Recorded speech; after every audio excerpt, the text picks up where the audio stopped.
My name is Susan Lausevic, and I grew up in Australia in a small country town. No, I never thought I'd marry a minister.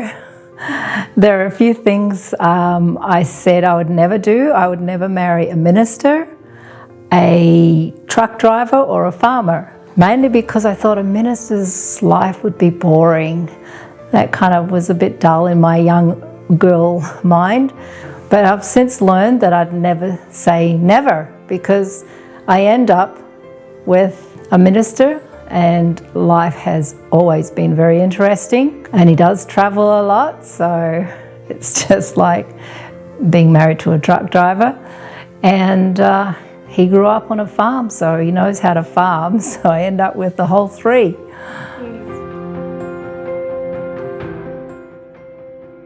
I wasn't marrying a minister, I was marrying a person that we got to know each other.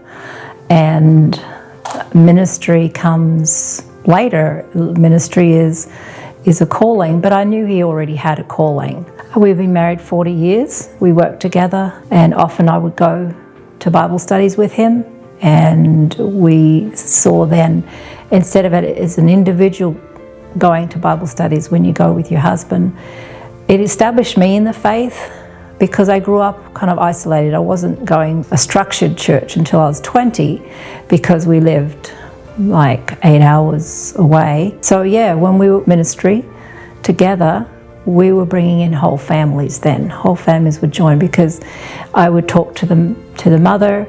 I would see what their problems are, see how they're dealing with it. And sometimes we would be able to help them more because the mother would talk to me about family issues more so than the husband would to Peter. And so we're able to help family solve a lot of issues together.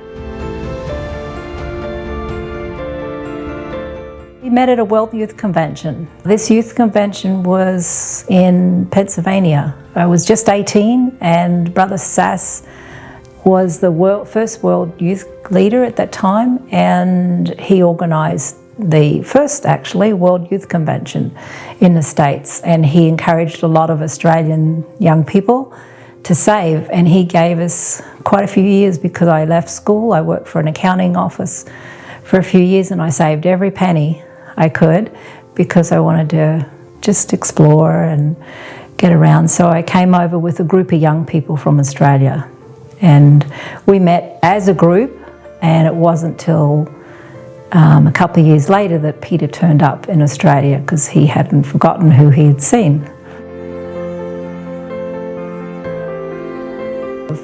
Usually you don't go both down together. If you do, it's pretty hard. So it's one or the other, and a lot of times you rely on each other's strengths. There's strengths that I have that soften him a little, and there's strengths that he have that I lean on him. We handled them in a way where we would go and set a time apart where we would just take a little time to rejuvenate and just not be constantly involved in the work. Make little times together. Things like that is creating memories together. And he loves building. He has an outlet as well. That's his creative outlet, is building. Yeah, he's got a creative outlet. I have a way to do things. And, you know, we're complementing each other, but we have our own individuality.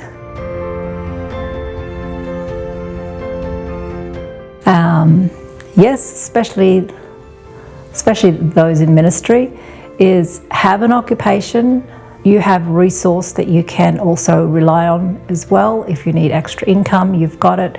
And if you're alone a lot, it's good to keep yourself occupied.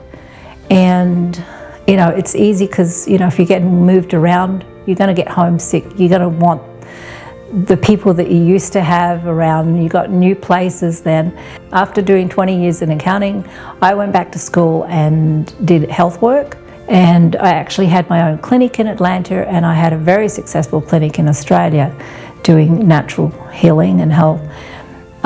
So when we would travel places, then he would often do the missionary school training or whatever, and I would do health talks and cooking classes or something. So it's a team effort of making, something that will work. So in that way we complemented each other too. And then also another one I did was women's retreats for Bible workers' wives.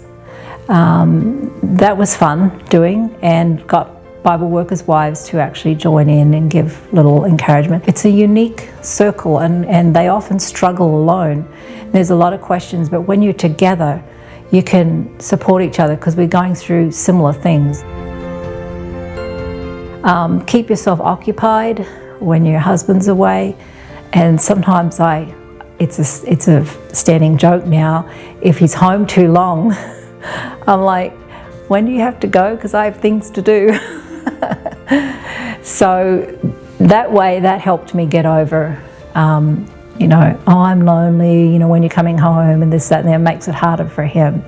They're getting 2 for the price of 1, usually, in the ministry. Well, thank you. No worries.